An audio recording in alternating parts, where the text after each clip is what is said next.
అద్దం ముందు నిలబడి అబద్ధం చెప్పలేనే, నా అద్దం అంటే నువ్వే మరి ఈ నిజం దాచలేనే. ఆ అద్దం ముందు నిలబడి అబద్ధం చెప్పలేనే, నా అద్దం అంటే నువ్వే మరి ఈ నిజం దాచలేనే.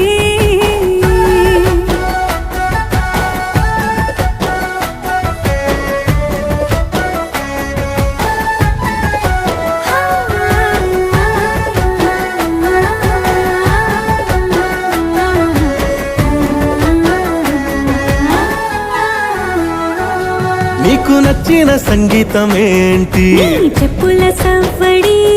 నువ్వు మెచ్చిన నగలు ఏంటి? వంపున ముత్తు తడి. నీకిష్టమైన చోటు ఏంటి? అది చల్లని నీ ఒడి. నువ్వు కోరుకున్న దుస్తులేంటి? నీ